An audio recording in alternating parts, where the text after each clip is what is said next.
જો કે છેલ્લા 48 કલાકમાં માત્ર એક ધારાસભ્ય નહીં, આખી આમ આદમી પાર્ટીની મુશ્કેલી વધી છે. ગઈકાલની વાત છે કે જ્યાં એક ધારાસભ્ય રાજીનામું આપ્યું ત્યારે બીજા ધારાસભ્ય પર કાયદાએ સકંજો મજબૂત કર્યો. સવાલ એ છે કે શું લોકસભા ચૂંટણી પહેલા જ ગુજરાતમાંથી થઈ જશે આમ આદમી પાર્ટીનો સફાયો? આ સવાલ સૌથી મહત્વનો છે, કારણ કે ભાજપે પોતાના ઓપરેશન લોટસની શરૂઆત કરી હોય તેવું લાગે છે.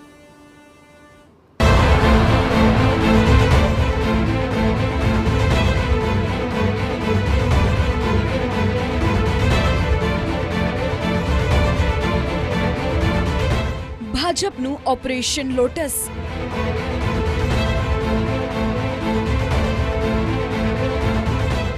સૌરાષ્ટ્ર છે સોફ્ટ ટાર્ગેટ.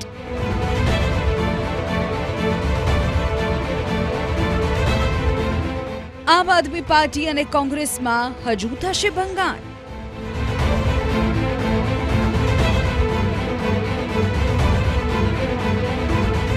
વિસાવદર વિધાનસભા બેઠકના ધારાસભ્ય ભૂપત ભાયાણીએ રાજીનામું આપી દીધું. ભૂપત ભાયાણીએ પોતે જ ભાજપમાં પ્રવેશવાની જાહેરાત કરી દીધી છે. હવે સવાલ એ ઊભો થઈ રહ્યો છે કે ભાજપ પાસે 156 બેઠકો છે, તેમ છતાં આ પ્રકારની જોડતોડની રાજનીતિ કરવાની કેમ જરૂર પડી? ગત વિધાનસભાની ચૂંટણીમાં આમ આદમી પાર્ટીએ એડી ચોટીનું જોર લગાવ્યું હતું, જેના કારણે સૌથી વધારે ફાયદો આદિવાસી મત વિસ્તાર અને સૌરાષ્ટ્રમાં જોવા મળ્યો. થોડા ઘણા અંશે સુરતમાં જોવા મળ્યો, પરંતુ સુરતમાં પરિણામલક્ષી જનાદેશ રહ્યો ન હતો. સૌરાષ્ટ્રમાં આમ આદમી પાર્ટીના ઉમેદવારો 4 સીટ પર વિજેતા બન્યા હતા. સૌરાષ્ટ્રની કુલ બેઠકોમાં પડેલા મતોની સામે આમ આદમી પાર્ટીને 25% જેટલા મત મળ્યા હતા.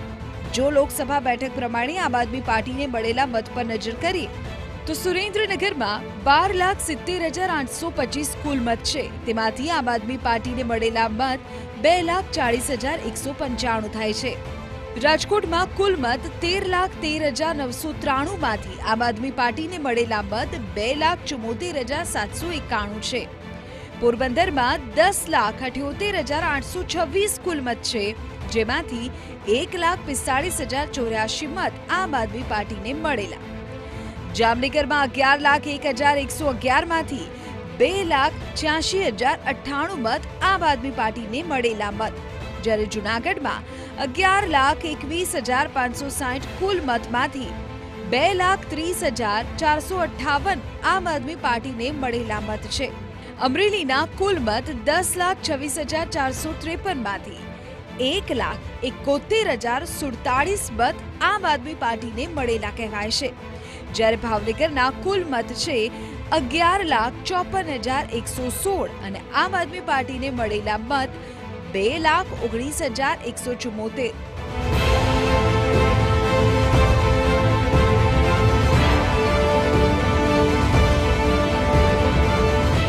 ગુજરાતમાં વિધાનસભાની ચૂંટણીમાં આમ આદમી પાર્ટીને કુલ 41 લાખ મત મળ્યા હતા, જેમાંથી સૌરાષ્ટ્રમાં સૌથી વધારે ફાયદો થયો હતો.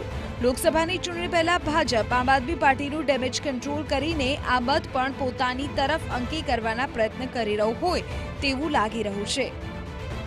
એક મોરલ સપોર્ટ જેમ હોય છે એમ એક ઇમોશનલ અત્યાચાર પણ હોય છે. બે શબ્દો પરસ્પર છે.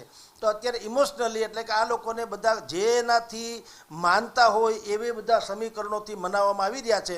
અને લોકસભાની ચૂંટણી પહેલાં કોઈ પણ ભોગે બાઈ હુ કેન કુક આ બધા ધારાસભ્યો જે છે એ કેટલાક અપક્ષો છે એ અને કેટલાક કોંગ્રેસના છે, આ બધા જે ધારાસભ્યો ભારતીય જનતા પાર્ટીમાં ભળવાની કોશિશ ચલાવી રહ્યા છે એને પણ અનુરૂપ અત્યારે આ ગોઠવણ ચાલી રહી છે. સૌરાષ્ટ્રમાં આમ આદમી પાર્ટીના 3 ધારાસભ્યો રહેશે કે તૂટશે? વર્ષ 2022માં વિધાનસભાની ચૂંટણીમાં આમ આદમી પાર્ટીને સૌથી વધારે ફાયદો સૌરાષ્ટ્રમાં થયો, જેના કારણે સૌરાષ્ટ્રમાં આમ આદમી પાર્ટીના 4 ધારાસભ્યો હતા. વિધાનસભાની ચૂંટણીમાં વિજેતા ઉમેદવારોની વાત કરીએ તો ગારિયાધાર બેઠક પરથી સુધીર વાઘાણી, જામજોધપુર બેઠક પરથી હેમંત આહિર, બોટાદ બેઠક પરથી ઉમેશ મકવાણા અને વિસાવદર બેઠક પરથી ભૂપત ભાયાણી વિજેતા બન્યા હતા. જોકે ભૂપત ભાયાણીએ રાજીનામું આપી દેતા હવે સૌરાષ્ટ્રમાં આમ આદમી પાર્ટીના માત્ર 3 ધારાસભ્યો રહ્યા છે. તેમાં પણ હજુ આમ આદમી પાર્ટીના ધારાસભ્ય તૂટે તેવી શક્યતા વ્યક્ત કરવામાં આવી રહી છે, જેના કારણે આમ આદમી પાર્ટીએ પણ ડેમેજ કંટ્રોલ શરૂ કરી દીધું છે.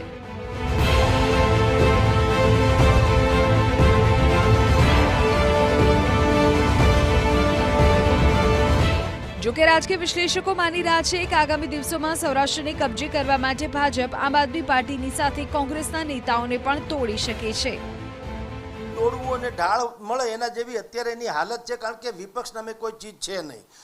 કોંગ્રેસ જે છે એ શક્તિસિંહ આવ્યા પછીથી થોડીક ચેતનવંતી ચોક્કસ થઈ છે, પરંતુ એણે પણ જે હમણાં ગંજીપો ચીપો ધારાસભ્ય કક્ષાના લોકોને જિલ્લા પ્રમુખો બનાવ્યા વગેરે એ પણ એ જૂની ને જાણીતી જ પેટર્ન છે, પણ જે નવા ચહેરાની લોકો અપેક્ષા રાખે છે એ પ્રકારના ચહેરા કોઈ એણે લીધા નથી. એટલે કોંગ્રેસ મૃતપાય હાલતમાં છે. સંજીવની થાય તો પણ એ ખાલી જીવે છે એટલું ખબર પડે, કોમામાં માણસ હોય ત્યાં સુધી જેમ જીવતો હોય એવી અત્યારે કોંગ્રેસની હાલત છે. અને આમ આદમી પાર્ટી આપે મેં જેમ કીધું તેમ લોકસભાની ચૂંટણી પહેલાં ઓપરેશન લોટસ અંતર્ગત એ પણ આમાં ભારતીય જનતા પાર્ટી મળી જાય એવી પૂરી સંભાવના છે. કારણ કે આ CR પાટીલનો જે ટાર્ગેટ છે કે એ બધી 26 બેઠક જીતવી એટલું જ નહીં, એને 5 લાખ કરતાં વધુ લીડથી જીતવી, જેથી કરીને એક વિક્રમ સર્જાય. અને ભારતીય જનતા પાર્ટીને એન્ટી ઇન્કમન્સી છોડો, આ હેટ્રિક જે કહી શકાય, ત્યાર પછી પણ ગુજરાત આખું કેવું ભારતીય જનતા પાર્ટીના શાસનને સુશાસન માની રહ્યું છે એવું પ્રતિપાદિત કરવા માટે થઈને આ બધી કવાયત છે. લોકસભાની ચૂંટણી પહેલા ભાજપના નિશાને સૌરાષ્ટ્ર. વર્ષ 2017ની ચૂંટણી હોય કે વર્ષ 2022ની ચૂંટણી હોય, ભારતીય જનતા પાર્ટીને સૌરાષ્ટ્રમાં ફટકો પડ્યો છે. વર્ષ 2017માં પાટીદાર અનામત આંદોલનને કારણે કોંગ્રેસને ફાયદો થયો હતો, તો વર્ષ 2022ની ધારાસભાની ચૂંટણીમાં આમ આદમી પાર્ટીને મળેલી કુલ 5 બેઠકો પૈકી 4 બેઠકો માત્ર સૌરાષ્ટ્રમાં મળી. ત્યારે લોકસભાની ચૂંટણીમાં માત્ર 26માંથી 26 બેઠકની સાથે દરેક બેઠક પર 5 લાખથી વધારે લીડ સાથેનો ભાજપ ટાર્ગેટ રાખી રહી છે.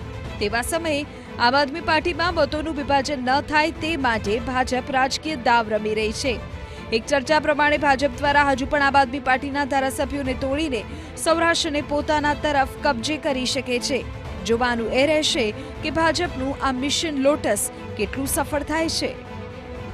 લોકસભાની ચૂંટણીને ગણતરીના મહિનાઓ બાકી છે, તે પહેલા ભારતીય જનતા પાર્ટી આમ આદમી પાર્ટીના ધારાસભ્યોને પોતાના તરફ કરવા માટે મથી રહી છે, અને તેમાં પણ સૌરાષ્ટ્ર સોફ્ટ ટાર્ગેટ પર છે.